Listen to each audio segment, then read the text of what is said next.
Hello everyone, welcome to the special episode of SNU podcast. Today we are joined by Dr. Sian the professor at Sunway University, Malaysia, a distinguished researcher, senior member of IEEE. Professor, it's wonderful to have you with us. Thank you. And welcome to India, welcome to Kolkata, and welcome to SNU, Sister Nivedita University.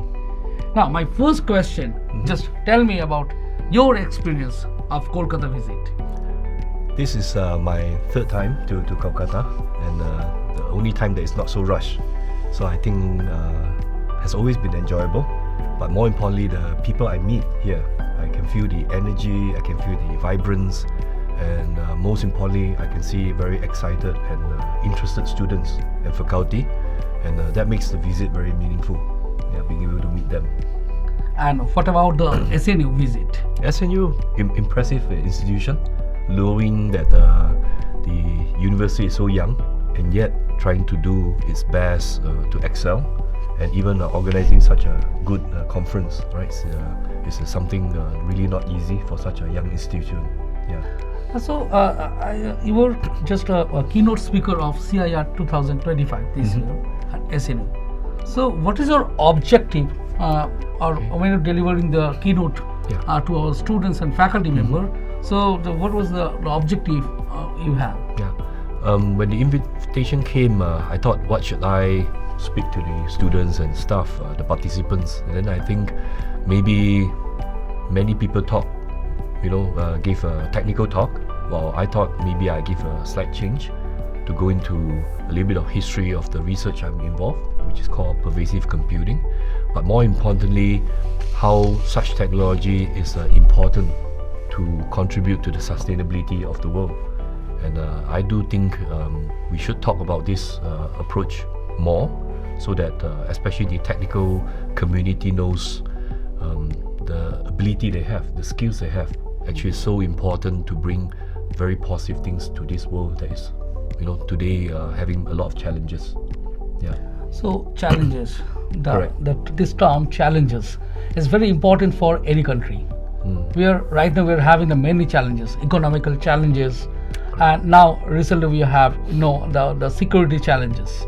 So just put your insight that what is your observations that you worked as a scientist for 20 years, right? More than 20 years, right? Yeah. So now the recent trends now changed, right? We are live in the technological 0.5 or the industry 0.5, right? So now what is your experience? What kind of this for learning process is required from the student end? I think today to learn is no longer as difficult as 30 years ago when I first started. Knowledge is everywhere, right? And they are accessible, right, through the internet. And today with AI, right? Yes. To get information is even easier. The challenge for all of us today is the ability to differentiate what is right or wrong. Okay. And do we remember that we are actually still human? That the core values, and this is something I appreciate as Asian, right? Like Indian, like Malaysia, and so on. I think for us, this kind of human values are still a very important driving force that while technology can go very fast, we don't forget we need to be a good human. And I think that is something I would say, if we can remind each other more and more, then that makes learning technology even more meaningful, because we can use it to solve real problems in this world. So just tell me, since it is a very casual interview and a podcast, so it is my very interest that you just put a line that a human being. Yeah. So how technology boosts the humanity for the society? Because now technology, the what kind of threat we are right now having due to the technology, due to that mankind, which is basically developed from someone's mind that we would like to destroy something. Yeah. So that's why we have to save our country. We have to save our the economy. We have to save our the society. So we are having the threat due to the human being, right? Yes and no. I think technology is usually created as a neutral party. It's not meant to be good or bad. Yes. But the usage, especially without having such conversation to reflect, to kind of ask myself, what am I doing, may indirectly trick us, right? Cause us to use it in the wrong way.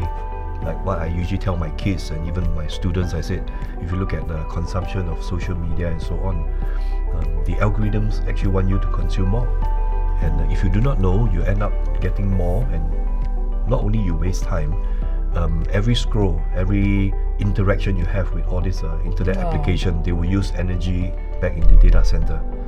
And if we all just reduce 30 minutes, imagine the whole world, actually we may already save quite some energy. So it will become a threat for our future kids, right? Actually, yes. That's why if, you know, taking some time, enjoy the entertainment is not wrong, but not knowing that impact and indirectly or subconsciously we get influence, that may actually cause more problem, like social problem and so on. We can do this experiment when you go out and have lunch or dinner. How many tables will be looking at the phone than really talking to each other, right? I just forget to talk with each other. Yes, yeah. Even if you put your phone in silent mode and then talk with each other, then it will be more interesting. Yes. But we just forget this. Yeah. Okay. I'm thinking that nowadays, if the freely available services, you are getting the free services from somewhere else, that means you will become your product.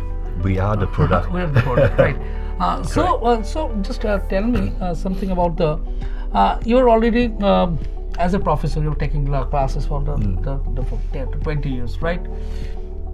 Before COVID, after COVID, we are all having a threat. Yeah. We are all having a problem because the attention of students somehow changed. Correct. They're very they're not very much concentrated to the study, right? So how to cope up or how to manage those kind of challenges? I think Because the attention, the students having the lack of attentions after COVID, I think we are getting these problems. the attention is not just because COVID, but COVID accelerated it. I think by using the internet facilities more and more, we are tuned into reading less, right? More into the videos and forget to read the audios. books. Correct. And I think that's that reset we need to do. It's always good to still pick up a book and start reading them. I try to do that with my kids at home, because it balances up the skills. But coming back to students, they didn't pay less attention to my class on purpose.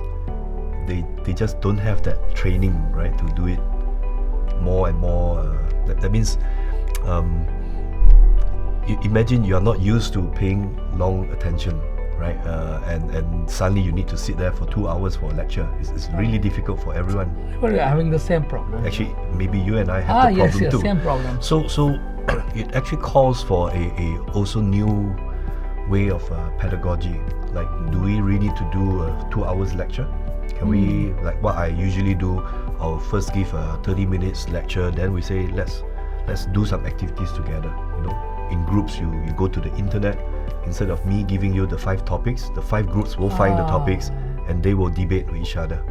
I have the answer, I always tell them, not that I have nothing, but they participate more, and that makes learning also more intuitive. By this way, we just change the process of teaching learning, Correct. right? So we have to adapt and also understand the needs of our audience, and focus is still back to the core of what we do. We want to educate, we want to motivate, and There's therefore outcome-based learning. Correct. There's outcome-based learning. Correct. Then activity-based learning or practical-based learning. Yes. So if you, it's my observation, if you're doing some practical experience on whatever the topics you are taking or you are giving to them, then it will be more beneficial. And as long as, no matter which way, they are still learning in the process, then they still get the learning outcome.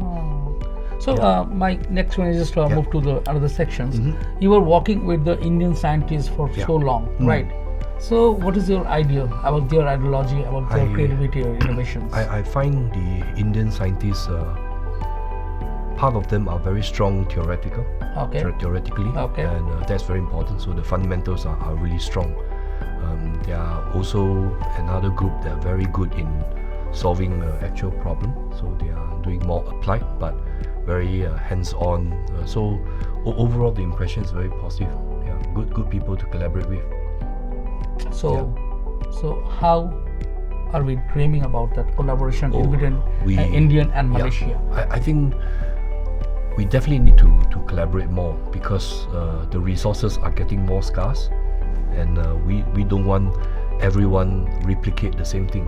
But if we work together, we can put our resources together and get not only the same result but maybe more if we work together. So I think I say that during the talk. Today you see there are different trends trying to split the whole world up, with tariffs and so on. But it's also a wake-up call that we should not be influenced by all these changes, but come together as one world to work together. Not we can compete, but we compete and collaborate at the same time. I think that's the motto of Sunway University. We compete so that we become better together, but we don't kill each other. We actually work together while competing. So, sir, what do you think about from the research aspects? If I'm asking that, two kinds of trends is right now are going on. One is the publications. Yeah. Some groups of academicians would like to publish many papers a year. Yeah. Don't maintain the quality. And some kinds of the professor academicians would like to publish one single paper by 2 years maybe, and that will be a great one. Yeah. So what is your observation about this kind of things? Because just put just publication from the Google Scholar or resume, it will impact more rather than do a significant task or a great task. This has not only to do with your, let's say, publication numbers or even ranking, right? But to put into a context that I believe is, do not let the numbers define you, but you define the numbers, so that the numbers that you get, no matter Google Scholar, the H index, they are not going to define who we are, but they try to reflect where we are at this stage. Fantastic. So it's more like benchmarking, just like how I see the university ranking. The moment Sunway University now get into the different rankings, like this week we just got the news, we now will be Asia 150. Oh, great. Congratulations. Thank you. Congratulations. So THE Asia being 150 places, I think 141. But for a 13-year-old university, is something. But it's not a number that defines us. So we are younger than you. Yeah, you are younger. You come. So maybe through this we can share the experience how we do it, and we also know at this stage who are partners that we can maybe benchmark and say where we are. But don't discriminate because someone is better or worse, right? It's just a little bit of knowing, where we are, and it helps us to get better. Yeah. So, sir, if you would like to do a collaboration approach, if someone assistant with the university would do some collaborative work or project or student exchange program, and our student will go to your campus to learn something, or your student will come to our campus, and by this collaborative way. So, what is your suggestion? So, what should be the process? It should happen organically, not by force. So I will suggest if we can identify a few colleagues who like what each other is doing, and they can then craft a program that can gather students to visit each other. But more importantly, it's not just a visit, but it's a visit that has maybe certain outcome that we want to see. Right. Yeah, impact can come later, but at least we know our student will build some IoT solution. I definitely want students to come to Sunway to explore how they can build technological outcome product that can solve sustainability problem. And similarly, I can foresee if Malaysian students coming to India, they would like to experience how the Indian students work, the speed, right, the kind of energy, and if they have the experience to see local industry. It's definitely something they wouldn't know if they never leave the country. Definitely. And I think such program makes sense because you get to see things you don't normally see at home. And same for the faculty exchange program also. Faculty will definitely benefit from this when the student also they will stay for 2 months or 3 months. To learn something. Yes. Okay, so you will just very much end to the conversation about this. Yeah. Just as my request to everyone, to you especially, to my students, to my academicians, to the professors. So just give us suggestions or your advice for my students of Sian University. I think stay interested in everything you do. Stay hungry, because young people are looking back when I was younger. Desire to do something. Yeah, I'm glad I did try many things, sometimes stupid things, but being able to be young and explore as much as you can, you realize that the world is really for us to experience, to explore, and that will set a good foundation for you to do things in the future. Today, I feel compared to 30 years ago, the facilities, the infrastructure is so much different. Actually, every young people can do a lot more than 30 years ago, and therefore there's no reason why they say I'm not good enough. I do not know what to do. But you have to give your desire to do something else. Correct. So that's where the faculty will come in. Speak to your lecturer, speak to the faculty, and say, I want to do something. What can I do? And I'm quite sure you and I, we love students coming and say, I want to do something. We will definitely suggest, mentor them, guide them so that they can be successful.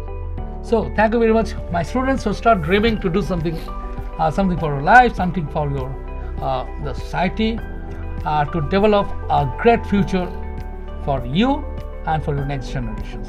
Thank you very much. Thank you so much, Professor Lau, for your time and valuable insight. To all our listeners, stay tuned for more inspiring conversations from SNU podcast. Thank you very much. Thank you very much. Thank you.